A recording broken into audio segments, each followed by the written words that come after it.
Hi friends, welcome back to my channel. అందరూ ఎలా ఉన్నారు?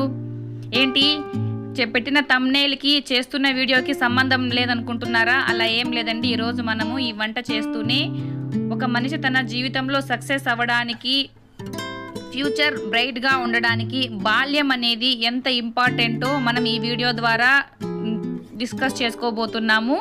కాబట్టి ఈ వీడియోని ఎక్కడ స్కిప్ చేయకుండా చివరి వరకు చూసి నచ్చితే లైక్ చేయండి, షేర్ చేయండి, అలాగే నా ఛానల్ని సబ్స్క్రైబ్ చేసుకోండి.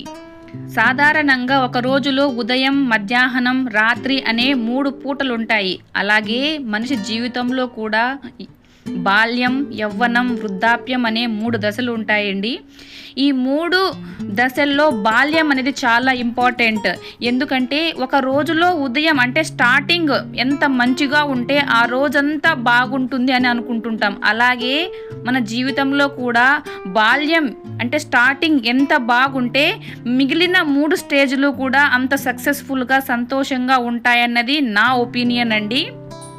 మామూలుగా ఏదైనా ఒక రోజు ఆ రోజు మనం అనుకున్న పనులు ఏంటి సరిగ్గా జరగకపోయినాయనుకో, వెంటనే మనం ఏమనుకుంటామంటే పొద్దున్నే లేచిన టైం అస్సలు బాగోలేదండి, ఈరోజు ఒక్క పని కూడా మంచిగా జరగలేదు అనుకుంటామండి. సేమ్ అచ్చం అలా రోజంతటిని ఉదయం అనేది ఎలా డిసైడ్ చేస్తుందో ఒక మనిషి జీవితాన్ని బాల్యం అనేది కూడా అదే విధంగా డిసైడ్ చేస్తుందండి. కాబట్టి మనిషి ఫ్యూచర్ని డిసైడ్ చేసే ఈ చైల్డ్హుడ్ అనేది ఒక మంచి ఎన్విరాన్మెంట్, హెల్తీ సరౌండింగ్స్, అలాగే మంచి ఫ్యామిలీ రిలేషన్షిప్స్ మధ్య పెరిగితే ఆ మనిషి ఫ్యూచర్ కూడా అంతే బ్రైట్గా, హ్యాపీగా ఉంటుంది. జనరల్గా పిల్లలకైనా పెద్దలకైనా అండి, అందరికీ ఒకే రకమైన థింకింగు, ఒకే రకమైన మెంటాలిటీ, అలాగే ఒకే రకమైన ఇష్టాలు ఉండవండి.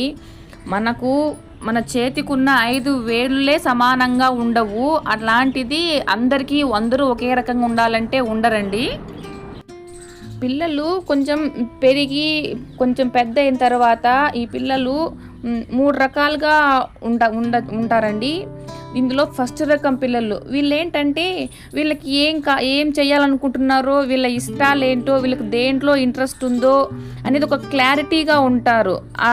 కాబట్టి ఇట్లాంటి పిల్లలతో ఏం ప్రాబ్లం ఉండదండి. వాళ్ళకి ఏం కావాలో వాళ్ళ పేరెంట్స్తో కానీ ఎవరితో ఒకరితో డిస్కస్ చేసి ఆ ఫీల్డ్లో వాళ్ళు రాణిస్తూ ఉంటారు.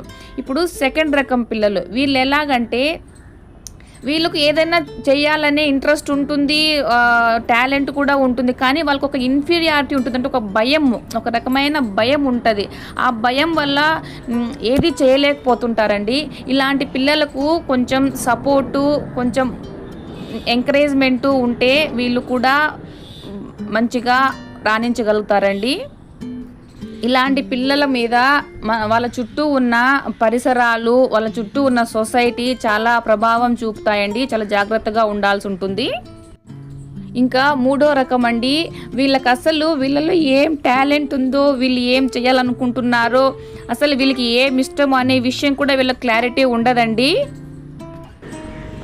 ఇలాంటి పిల్లలనండి ఒక పేరెంట్స్గా మనమే జాగ్రత్తగా వాళ్ళని గమనించాలండి. వాళ్ళు జనరల్గా ఏ విషయాల్లో చాలా చురుగ్గా ఉంటున్నారు, వాళ్ళు దేని మీద ఇంట్రెస్ట్ చూపిస్తున్నారు, వాళ్ళు దేంట్లో వాళ్ళకు బాగా పర్ఫామ్ చేయగలుగుతున్నారు గమనించి ఆ ఫీల్డ్లో వాళ్ళకు కొంచెం ఎంకరేజ్మెంటు, సపోర్టు చేశామనుకోండి, వాళ్ళు కూడా బాగా రాణించగలుగుతారండి. వాళ్ళ ఫ్యూచర్ కూడా బ్రైట్గా ఉంటుంది.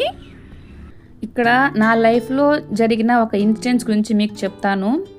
నా చిన్నప్పుడు స్కూల్లో ఆగస్ట్ 15కి మామూలుగా కల్చరల్ ప్రోగ్రామ్స్ కండక్ట్ చేసేవాళ్ళు. డ్యాన్సులు, సాంగులు, డ్రామాలు ఇట్లాంటివన్నీ ఎన్నో ప్రాక్టీస్ చేయించి ఆగస్ట్ 15th రోజున పర్ఫామ్ చేయించేవాళ్ళు. ఆ తర్వాత ప్రైజులు కూడా ఇచ్చేవాళ్ళు. అలా ఒకరోజు డ్యాన్స్ ప్రాక్టీస్ రూమ్లోకి వెళ్ళి అందరూ కూర్చొని ఆ ప్రాక్టీస్ చేస్తున్న కంటెస్టెంట్స్ని కూర్చొని చూస్తూ ఉన్నాము. నేను కూడా అందరిలో వెళ్ళి కూర్చొని అక్కడ చూస్తూ ఉన్నానండి. అక్కడ ప్లే అవుతున్న సాంగ్కి నేను కూర్చొని ఉండగా నేను ఆటోమేటిక్గా కూర్చుండగానే స్టెప్పులు వేస్తూ ఉన్నాను. దీన్ని గమనించిన మా సైన్స్ టీచరు, అంటే దేవి మేడం అని, నన్ను పిలిచి అక్కడ పైన నిలబెట్టి సాంగ్ ప్లే చేసి డ్యాన్స్ వేయమన్నారు. చాలా బాగా డ్యాన్స్ చేశానటండి, అంటే నాకు తెలియదు కదా. అక్కడ అందరూ 2 months నుండి డ్యాన్స్ క్లాస్కి వెళ్ళి నేర్చుకొని వచ్చి చేసే వాళ్ళకంటే కూడా నేను బాగా చేశాను అని చాలామంది చాలా కాంప్లిమెంట్స్ ఇచ్చారండి.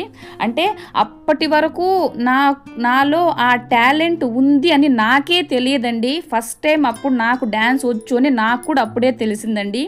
ఆ తర్వాత స్కూల్లో ఏ ప్రోగ్రాం జరిగినా నన్ను మా టీచర్లు పిలిచి నన్ను ఏదో డ్యాన్స్ పర్ఫార్మెన్స్ చేయించేవాళ్ళు. ఇక్కడ నాలో ఉన్న నాకే తెలియని టాలెంట్ని మా టీచరు గుర్తించి బయటికి తీసిందండి.